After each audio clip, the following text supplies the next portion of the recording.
Sejam todos muito bem-vindos a mais uma edição do nosso programa Pensando Educação, uma iniciativa do Grupo de Trabalho em Educação da UCIP Pira 21, que conta com o apoio da TV Unimep e da Rádio Educativa FM de Piracicaba. Hoje eu tenho o prazer de receber aqui para o nosso programa a Roberta Lessa, que é coordenadora da Congada do Divino de Piracicaba e faz parte do Grupo de Gestão Cultural da cidade. E também o professor Vitor Corte Real, que é docente da Faculdade de Comunicação da Unimep e pesquisador na área de folk comunicação. E é justamente sobre isso que nós vamos conversar hoje, folk comunicação. E eu quero começar agradecendo a presença do professor Vitor, da Roberta. Obrigado pela disponibilidade em aceitar o nosso convite. Eu quero começar perguntando o que é folk comunicação? Acho que é a primeira pergunta básica para quem nos assiste, quem nos ouve. Eu também queria agradecer a oportunidade de estar aqui na TV Unimep, participando do programa também que é transmitido pela Rádio Educativa. É sempre muito bom falar sobre esse tema, né, Fabiano? Porque assim, na verdade ele vem sendo trabalhado, pesquisado há muitos anos já. É uma linha de pesquisa dentro da área da comunicação que surgiu nos anos 60 aqui no Brasil, tá, por um pesquisador original lá do Recife, de Pernambuco, chamado Luiz Beltrão. Então ele foi o primeiro doutor em comunicação no Brasil. Então o título de doutor em comunicação foi obtido pelo Luiz Beltrão nos anos 60 pela Universidade de Brasília. Então é aí que começa essa história e a tese de doutorado dele, como sendo a primeira nessa linha no Brasil, foi justamente de um estudo precursor com essa proposta da folk comunicação. Então o que o Luiz Beltrão fez lá nos anos 60? Ele vindo de uma área, né, lá do Recife, que tem uma peculiaridade, uma ligação muito forte com o folclore, e ele sendo jornalista, ele pensou nisso, em tentar entender como os meios de comunicação e a cultura popular se relacionam do ponto de vista da comunicação. Então, para isso, ele se apoiou em teorias de diversas escolas da comunicação aí pelo mundo afora, né? Então, a gente tem estudos norte-americanos, estudos europeus, escola de Frankfurt, na Alemanha, cada um procurando entender um pouco essa questão do fluxo entre emissor e receptor de uma mensagem. Para o Luiz Beltrão, no caso, ele se preocupou em entender como isso acontece, tendo a cultura popular envolvida nesse processo, né? Quanto que um lado é beneficiado pelo outro, tanto a mídia se apropriando de informações, de manifestações folclóricas, oriundas propriamente do folclore, e o outro lado também, o folclore, a cultura popular, também retrabalhando informações que são da mídia de massa, para o entendimento do seu conteúdo, do seu contexto. Então ele foi traçando paralelos e chegou nisso que ele denominou como teoria da folk comunicação.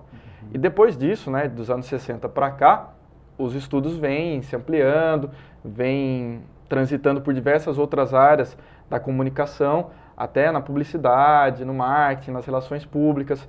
Então onde a gente encontra a folk comunicação enquanto objeto de estudos? Para o Luiz Beltrão, lá nos anos 60, ele vai olhar para a questão do ex-voto. O que é o ex-voto? Que não é uma expressão muito comum para a gente aqui no Sudeste, mas para o Nordeste é muito própria, que são objetos, são qualquer tipo de representação simbólica depositada em altares, pedindo uma graça, né, ela tem essa ligação forte com a religiosidade, ou agradecendo uma graça alcançada. Tá? Então isso aqui pra gente no Sudeste, onde a gente mais encontra esses ex-votos, que são objetos, na verdade, é lá em Aparecida. Né? Então lá na cidade de Aparecida, e ali tem um espaço lá da região, né, da igreja lá e tal, que são depositados. Então você tem ali fotografias, bonecas, instrumentos musicais, tudo que tem uma ligação... Peça de roupa, tudo que tem uma ligação com alguém, a própria pessoa ou para alguém que ela está pedindo, que tenha passado por alguma dificuldade e precisa de uma salvação divina, né? Então, ele se preocupa primeiro em estudar folk comunicação, tomando como base esses objetos, denominados ex-votos, que no Nordeste, praticamente qualquer capela, qualquer altarzinho, mesmo nas casas, você encontra esses objetos. Tanto, como eu disse antes, para pedir uma graça ou para agradecer. E o que ele percebeu? E daí que começa o processo de estudo da folk comunicação. Ele percebeu que esses objetos, na verdade, denunciavam uma forma de expressão silenciosa, espontânea, que até a pessoa que fazia esse processo de pedir ou agradecer uma graça e depositava sua fé naquele objeto, não se dava conta que estava se comunicando com isso. E ele vai percebendo que em determinadas cidades, determinadas regiões, você encontra objetos recorrentes. Então, por exemplo, cidades que estão cortadas por rios, por exemplo. E os objetos na cidade são muito próprios com a ligação do rio. Então você tem redes, varas de pescar, objetos relacionados com barco, por conta de acidentes que muitas vezes acontecem no rio, e é da onde normalmente essas pessoas obtêm sua subsistência. Então, para agradecer também pela pesca e tudo mais. Então, ele foi percebendo que cada região que ele percorria e encontrava objetos, aqueles objetos denunciavam muito de algo muito pertinente àquele grupo, àquela cultura popular, naquele momento, naquele espaço. Sem que a pessoa até desse conta que estava se comunicando com isso. Então, ele vai perceber que esse caso seria uma manifestação de comunicação que até então não era objeto de estudo da comunicação social. E aí que entra justamente a focomunicação. Pegar expressões, manifestações que as pessoas acabam propagando e que, na verdade, a comunicação social não estuda isso, porque a gente estuda o que circula pela mídia, nos meios de comunicação de massa, tanto o jornalismo, quanto a publicidade, quanto todas as outras áreas da comunicação. E eles se preocupam em estudar isso. E daí, depois que ele se inspirou com essa questão dos ex-votos, ele vai ampliar, né? Ele vai começar a estudar literatura de cordel também, né? Os livrinhos que também são muito comuns no Nordeste, vendidos em feiras, em barraquinhas, né? Livrinhos muito...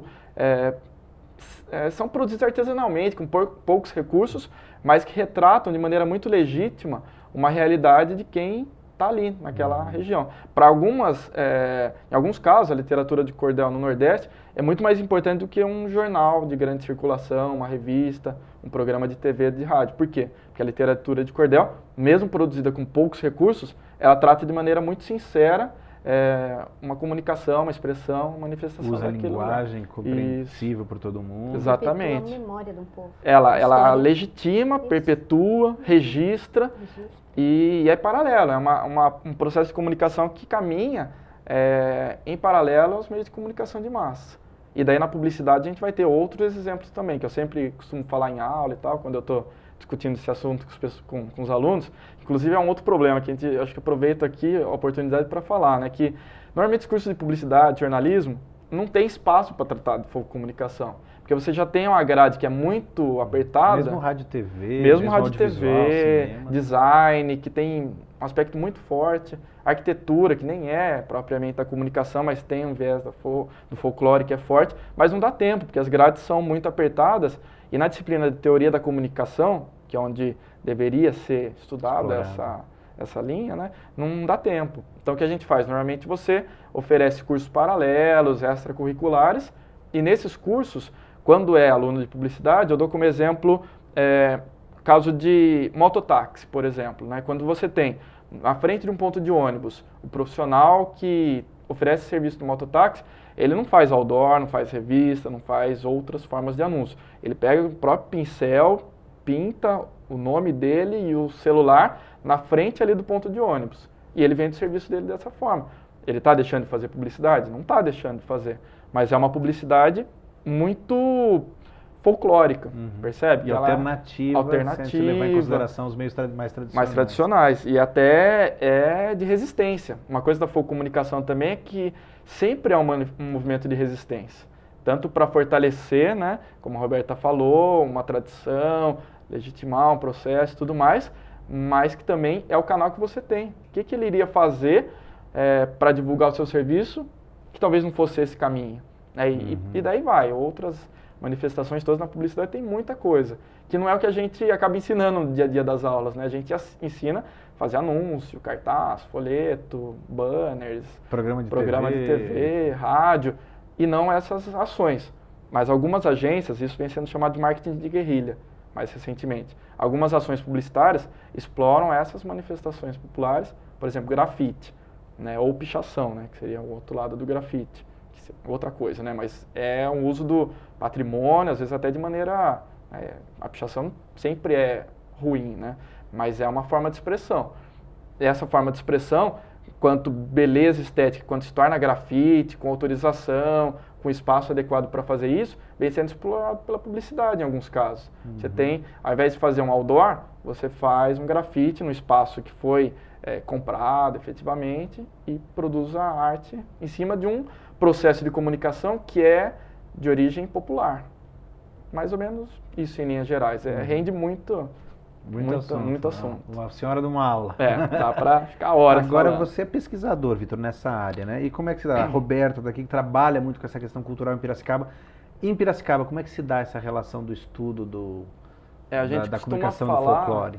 que em Piracicaba tem uma riqueza, né, cultural, folclórica, muito forte, né? Não é só porque a gente é daqui, mas é diferente de outras cidades. Então a gente tem aqui algumas manifestações que estão aí há alguns séculos, né? Na verdade, a Festa do Divino está chegando, já passou de 185 anos. E a Congada, que é o grupo que a Roberta participa, né, dentro da Festa do Divino, mais de 70 anos que existe. Então, isso é muito forte para valorizar a cultura da cidade e serve para a gente como objeto de estudos, né? Porque a manifestação ela acontece, como eu mencionei antes, ela emana de um grupo social que tem seus motivos, suas razões e precisa se expressar.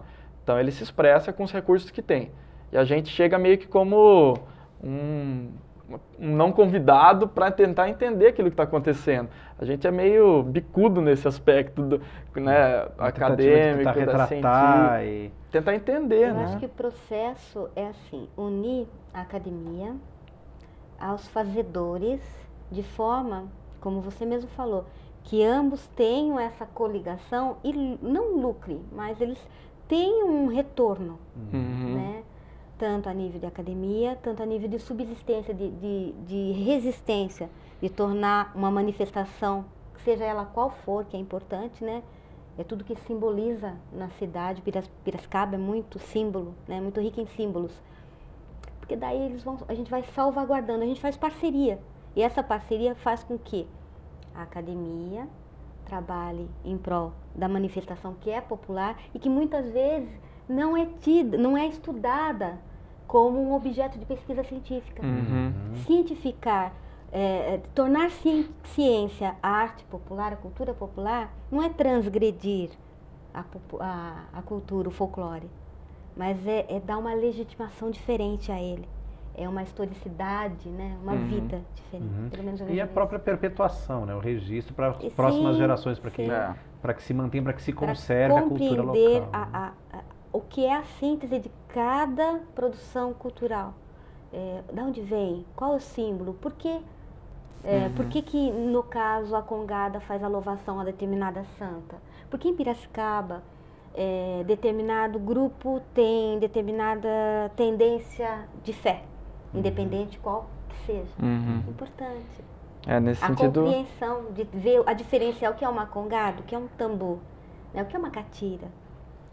E talvez seja por aí que a gente consiga dar esse esclarecimento, né?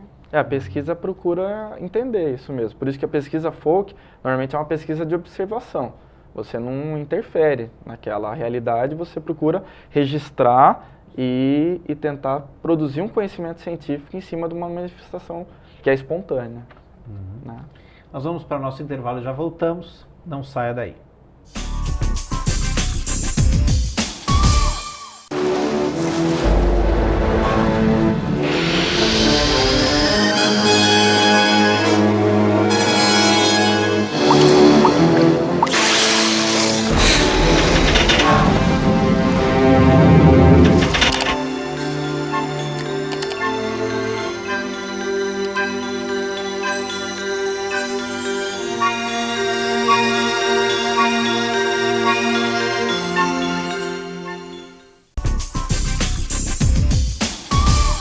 O programa Pensando em Educação está de volta, hoje conversando com o professor Vitor Corte Real e com a Roberta Lessa sobre folk comunicação e sobre como isso se desenvolve aqui na nossa cidade de Piracicaba. Eu queria pegar carona na fala da Roberta no final do bloco anterior. Você falava sobre essa questão da importância, do registro, do apoio da área de pesquisa para que essa questão da cultura popular, né, se mantenha e seja disseminada, né? Como é que isso se dá como é que é a relação desses grupos, né, que você representa com a área de educação, com as escolas, ensino fundamental e médio? Porque a gente sabe que muitas vezes a cultura popular ela é até marginalizada, né? Inclusive no meio, não só no meio acadêmico, quando a gente fala de ensino superior, mas também a nível escolar, né? Como é que se dá em Piracicaba essa relação? Em Piracicaba, o que eu percebo é a abertura dos grupos tradicionais a todas as áreas e linhas de pesquisa. Eu vou até fazer um apelo, né, para que as escolas, as unidades escolares, elas cheguem mais às manifestações, levando para a grade curricular questões pertinentes à nossa cultura, né, à nossa cultura de tradição, que é o que enriquece e valoriza e dá continuidade, desenvolve saberes, né, e dá um outro conhecimento, uma outra visão para o aluno, né, do que é o folclore. Por que em Piracicaba tem tanta manifestação tão diferente em todas as áreas, desde costumes, desde alimento, desde dança, desde festas, desde locais, desde objetos. Então, o que tá tão intrínseco assim no humano, no coletivo de Piracicaba, nessa afetividade local? Daí haverá uma proximidade maior com relação à academia, de novo, que eu bato nessa questão. Aproximar a academia com as manifestações. Aí você dá maior conceito científico à causa, né? Isso eu acho muito importante também ter essa aproximação com a criança, com o jovem. Porque senão, quando você fala de folclore, fica restrito na ideia de saci, de mula sem cabeça. De samba. De samba, né? Que é uma outra distorção, na verdade, da origem do samba mesmo, né? Que começa de maneira forte, com propósito, e vem sofrendo alterações aí com o passar do tempo, né? Não que a gente condiz com a realidade do país todo, né? Um país de dimensões continentais, não é samba, não é todo mundo que gosta, ouve samba, que ouve. Né? Lógico que a gente não pode deixar de lado, né? Claro. O saci, a mula sem cabeça e tudo mais, porque também são, lógico. Mas eu percebo que às vezes na escola fica só falando disso e não fala de outras coisas que estão mais presentes no dia a dia. Mais próximas. próximas. Talvez desenvolver projetos de pesquisa entre as crianças para ela detectar questões folclóricas no nicho dela, na família, na rua, na comunidade que ela vive. Porque, e daí você vai quebrar esse distanciamento, entre aspas, que um saci tem da criança. Isso. É um distanciamento. Aí você vai estar convivendo, porque a avó dele fazia chá assim para ele ficar bom da barriga. É um exemplo. Isso é folclore, né? A medicina popular, que também é ciência, graças a estudos, né? Exatamente, que vai evoluindo a partir de uma base segura, né? Você falou do samba, tem alguns exemplos muito marcantes com isso. Por exemplo, a questão lá dos bois lá de Parintins, né? Também surge de uma manifestação própria dali, de resistência, que fica e vai fazendo sentido para aquela comunidade em um determinado momento, e daí de repente acaba sendo apropriada por uma coisa mercadológica e muito da origem se perde com isso. Tudo bem que você ganha, por um lado, na propagação da cultura, que é uma coisa que a gente insiste também. Isso que a gente vem falando até agora é nesse sentido, de passar a valorização da cultura, mas tomando um mínimo de cuidado para que ao fazer essa propagação, o princípio, né, daquelas causas originais não sejam contaminadas. O que faz a cultura popular tornar-se tradição, né? Não tem as intervenções do progresso. É impossível a gente sobrevive a isso, né? Mas é importante detectar que a tradição se faz passando de geração em geração. Tem todo um contexto histórico, tem um simbólico mágico que faz aquilo continuar. Então, aquela criança, ela aos poucos vai assimilando conceitos de vô, de bisavós. Isso é importante. Não que o progresso vá destruir isso, mas ele pode contribuir para a sua continuidade. Né? Um estudo recente que eu fiz, Fabiano, foi justamente sobre as festas do Divino. Não só daqui de Piracicaba, mas o que eu procurei entender? Assim, com o passar do tempo, a gente vem percebendo que os jovens não vão participando mais tão ativamente de algumas manifestações que eram muito fortes para outras gerações. E daí, qual que foi minha base para fazer esse estudo de festas do Divino? Eu peguei, né, fui até a internet, digitei lá no Google Festa do Divino. E daí eu percebi que algumas cidades tinham sites muito bem montados para a divulgação das suas festas divinas, com participação muito forte de jovem. Então é isso que a Roberta falou, mais ou menos, que você pode utilizar das novas tecnologias para fortalecer uma tradição, uma cultura popular, sem distorcer aquela cultura, mas na verdade você está procurando uma nova forma para manter aquilo vivo. Salvaguardar. Isso. Uma questão importante também é que quando você introduz na questão da educação, nas escolas, nas unidades escolares, o contexto folclore, você vai estar trabalhando com símbolos, com ícones, né? E muitas vezes com imagens. Então, o professor, eu acho que ele tem que ter a certeza de que ele vai encontrar culturas diferenciadas dentro da sala de aula. Então, eu acho interessante enfocar o folclore como uma manifestação cultural também, a ser relevada por aqueles que não acreditam nela. Que existe, é importante, tem todo um contexto histórico, social, antropológico, mas que muitas vezes não é a realidade do aluno. Ele pode até negar, por causa disso, a essência de um folclore, mas é importante saber que ele existe, é uma manifestação presente e muitas vezes necessária. Né? Agora, deixa eu perguntar, vocês têm feito algumas iniciativas, eu sei que o Vitor tem feito algumas coisas nessa área de propagação, né, de incentivo ao estudo mais aprofundado dessa questão de focomunicação em Piracicaba. Fala um pouco sobre isso. O que a gente vem fazendo, como eu mencionei antes, é de repente nos cursos mesmo, no ensino superior, quando a gente tem espaço dentro de publicidade, jornalismo, rádio, TV, design, os cursos aí que tratam com a comunicação como objeto mesmo, né, fim, tentar trazer para os alunos essa ideia da focomunicação. Além disso, recentemente aqui no Centro Cultural Martha Watts, dentro do que foi o 4º Fórum de Tradições Populares aqui de Piracicaba, conseguimos fazer lá uma sessão de discussão justamente da focomunicação. Então, a Jocely, né, que é diretora lá do Martha Watts, aproveito para agradecê-la mais uma vez pela oportunidade e por toda a organização do 4º Fórum. Foi um espaço muito legal para fazer isso. O que aconteceu naquele dia no Martha Watts? Eu fiz mais ou menos o que a gente está fazendo aqui agora, de apresentar o assunto, e estavam presentes lá diversos cururueiros aqui da cidade. Então, da mesma forma que a gente está fazendo aqui com a Roberta, essa ponte com a Congada, com a Festa do Divino, no dia lá, durante o fórum,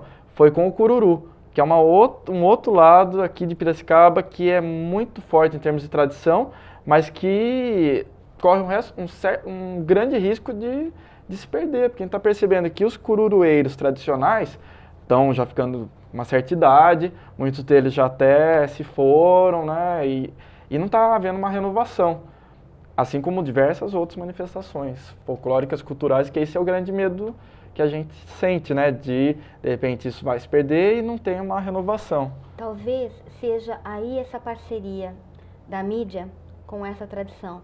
Quando a gente, na tentativa, fazer uma tentativa de voltar o olhar da sociedade para a valorização de suas próprias manifestações, fazer ela ser integrante, né? Aí compra-se a ideia, torna-se público e popular e vai se apaixonar ainda mais por uma coisa que já existe.